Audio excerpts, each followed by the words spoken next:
There are a variety of tools within Studio One 4, and in this section we're going to take a look at each one of them and some of their functions when we are working within the song. So at the very top we can see all of our tools shown here, and these are married to the number keys on our QWERTY keyboard. So if we'd like to use shortcut keys to access these, number 1 is our Smart Arrow tool, number 2 is the Arrange tool, 3 is the Split tool, 4 the Erase tool, 5 is our Paint tool, 6 is our Mute tool, and 7 is the Bend tool, and 8 is our Listen tool. Now, we can just click once on these to activate these. We can also use our mouse wheel to click in the Arrange view and choose from here. We could also right click in a blank area and choose the tool from here. Now, if you notice that the Paint tool actually has different ways that it can perform within the song, and you can access those here. Now, if we come up to the top, we see we have this down arrow, and if we click and hold, we can access those same functions here as well. Now I'll press 1 to reactivate the Smart Arrow tool, and you'll notice that we have a down arrow here as well. So if I click on that, then we can see the other tools listed here. Now, what is actually going on with this? So if I hold Control while the arrow tool is active, we switch to the Range tool.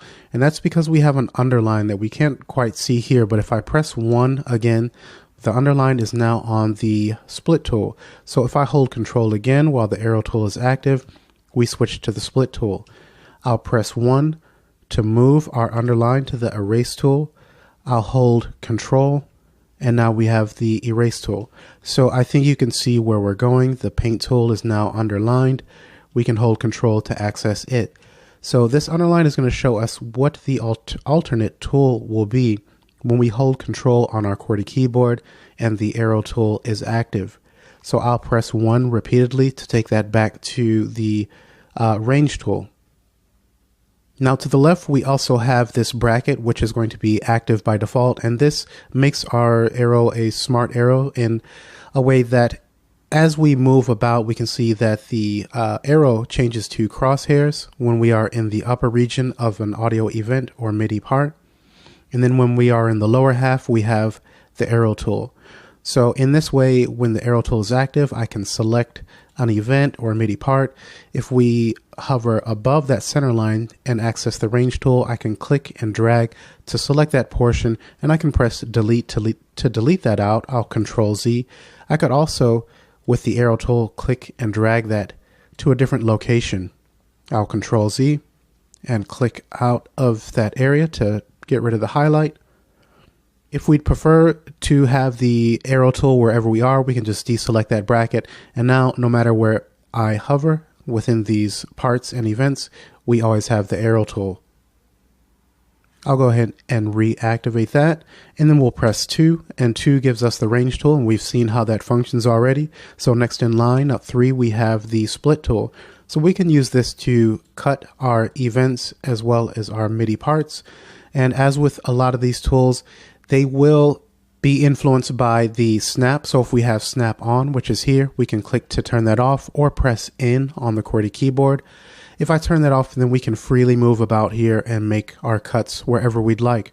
Now, if I press in to reactivate, now it's going to take into account our quantized value. So you can see that this is snapping to the 16th notes. We can see the subdivisions of 16th notes here in the ruler. If I change that to quarter note, this updates, and you can see we're now snapping to that quarter note subdivision. So just keep in mind that if you have snap on and whatever the quantized value is set to, the tools will make note of that. I'll Control Z to take those cuts out, and then let's go ahead and open up the editor for this MIDI part.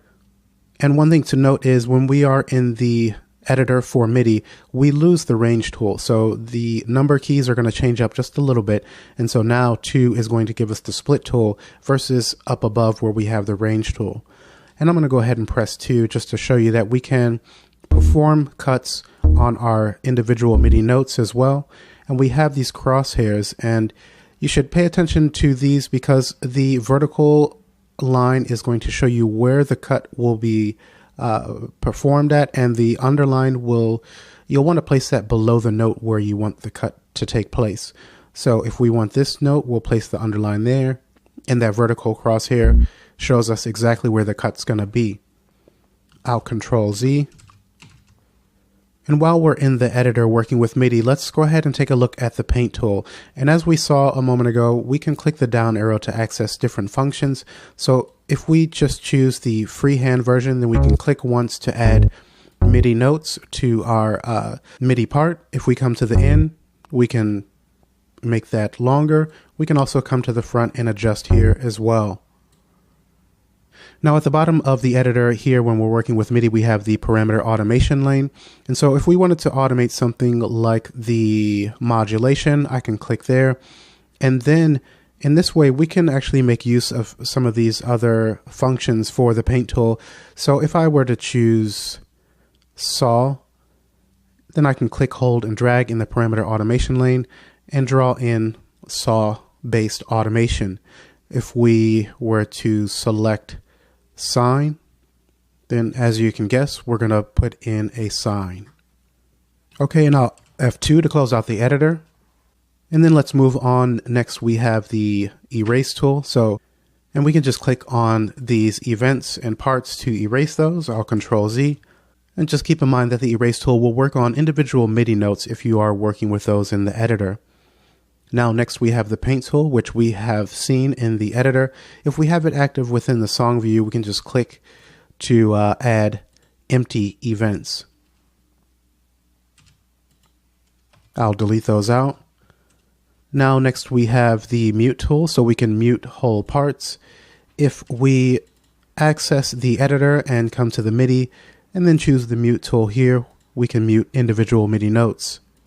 And just click again to unmute those. I'll F2 to close out the editor, and let's reactivate that here and click on those to unmute our events. Now next up we have the bend tool, and the bend tool is going to allow us to put bend markers on our audio events. So I'm actually going to press Shift E on the QWERTY keyboard just to expand this out and zoom in vertically. So I'm going to go ahead and click here. I'll click at bar 5 and I'll click here. Now it looks like nothing has been added, but if I right click and choose to show the bend markers, then we can see that here. And it has been applied to this audio event as well because they're treated as the same. If you didn't want that behavior, you'd need to bring in this loop a second time, and then that second loop you can add markers in a different manner and it won't be affected. So now that we have these markers added, let me go ahead and play this loop back really quickly.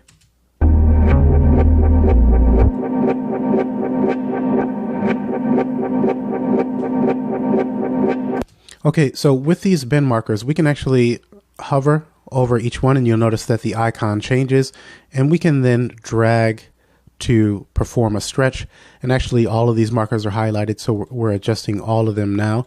I'll just select this one, click, hold, and drag. And actually it's performing that on the other one because they're kind of tied together. I will then adjust here. And if you'll notice, the colors of these will change. So the red is basically showing that the audio is being stretched. When it turns green, it lets you know that the audio is being compressed. And as I mentioned, that the tools are affected by our snap, and if you notice, these were snapping because our snap is turned on here. Here. So I'll press N to deactivate snap, and then you'll see that we can move this a bit more freely.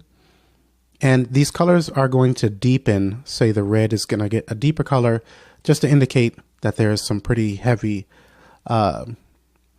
stretching of the audio taking place. So if I go ahead and play this back, let's hear how that sounds.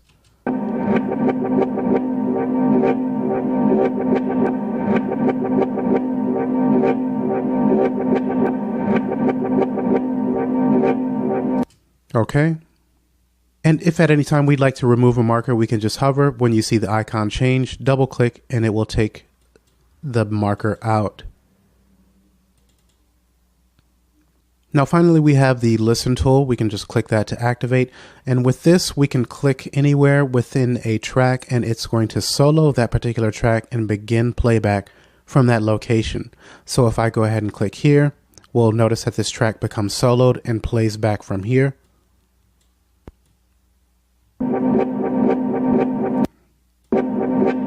Okay, and then this applies to our MIDI as well. Let me bring that back up. Okay, so you can hear or see that this is soloed and we play back from wherever we click.